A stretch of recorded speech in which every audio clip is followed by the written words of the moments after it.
Hello दोस्तों, मेरा नाम है जयप्रकाश और आप सुन रहे हैं रीडर्स जर्नी। आज हम जिस गाथा के बारे में चर्चा करेंगे उसका नाम है जैसे कूड़ा करकट फेंके गए राजमार्ग पर सुगंधित तथा मनभावक कमल फूल खिल उठे, वैसे ही कूड़ा करकट के समान अंधे अज्ञानी लोगों में सम्यक संबुद्ध का श्रावक अपनी प्रज्ञा से प्रकाशित होता है। बुद्ध श्रावक कैसे सौंपता है गहादर्थ की कथा। श्रावस्ती में श्रीगुप्त तथा गहादर्थ नाम के दो मित्र रहते थे। श्रीगुप्त शास्ता का शिष्य था और गहादर्थ जैनों का। गहादर्थ को जैन साधु सदा समझाते, अपने मित्र श्रीगुप्त से क्यों नहीं पूछते कि वो श्रमण गौतम के पास क्यों जाता है, वहां उसे कुछ नहीं मिलेगा। अगर वो हमारे यहाँ आकर धर्म श्रवण करे तो उसका बहुत कल्याण होगा। गहादर्थ जब भी अपने मित्र श्रीगुप्त से मिलता तो यही प्रश्न किया करता। श्रीगुप्त बहुत दिनों तक अपने मित्र की बात सुनता रहा और चुप रहा, और अंत में उसने खिन्न होकर अपने मित्र से पूछा, मित्र, तुम सुबह शाम यही प्रश्न करते हो कि श्रमण गौतम के पास क्यों जाता हूँ और तुम्हारे गुरु का प्रवचन सुनने क्यों नहीं जाता, लेकिन मुझे ये तो बताओ कि तुम्हारा गुरु क्या जानते हैं। गहदत्त ने उत्तर दिया, मित्र, ये पूछो कि मेरे गुरु क्या नहीं जानते। मेरे गुरु के लिए अज्ञात नाम की कोई चीज नहीं है। वे भूत, वर्तमान एवं भविष्य सब कुछ जानते हैं। उन्हें यह भी मालूम है कि ये होगा और ये नहीं होगा। अगर ऐसी बात है तो तुमने आज तक अपने गुरुओं के विषय में क्यों नहीं बताया। अब मैंने उसका महत्व समझ लिया है। कल ही मेरी ओर से उन्हें भोजन के लिए आमंत्रित करो। गहादर्त ने अपने गुरुओं के पास गया और सादर प्रणाम कर उन्हें बताया कि श्रीगुप्त ने उन सभी को अगले दिन भोजन के लिए आमंत्रित किया है। गुरुओं ने पूछा, क्या उसने स्वयं कहा है। हाँ श्रीमान, तब तो बहुत ही अच्छा हुआ। हम प्रसन्न और संतुष्ट हुए।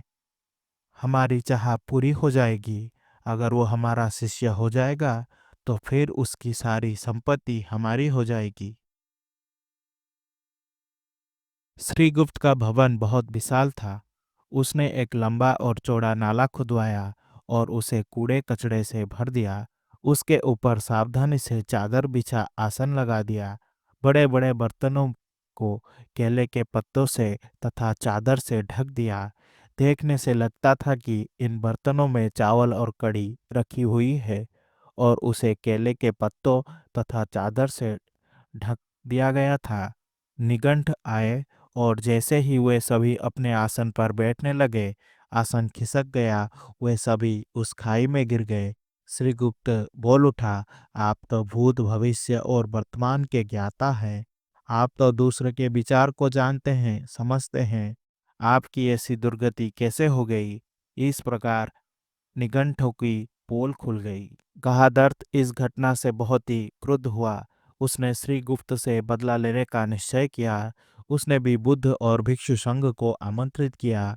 श्रीगुप्त ने इस बीच बुद्ध को पूरी घटना सुना दी और ये भी बता दिया कि संभव है गहादर्थ ने बदला लेने की भावना से निमंत्रित दिया हो।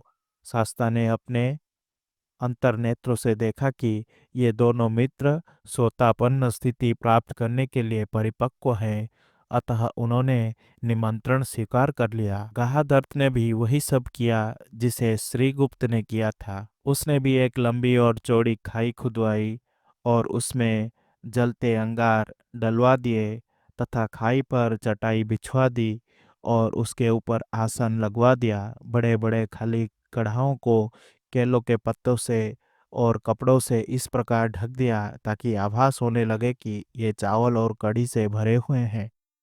निमंत्रण के दिन शाक्य मुनि अपने शिष्यों के साथ कहादत्त के घर पहुंचे। बुद्ध ने जब चटाई पर पैर रखा तो अपनी जगह पर ज्यों के त्यों रहा। नीचे की ओर ना तो खिसका और ना गिरा।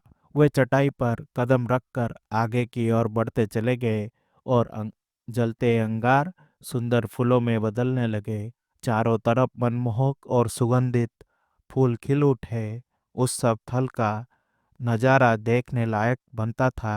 घा दर्द फटी फटी आंखों के साथ देखता ही रह गया।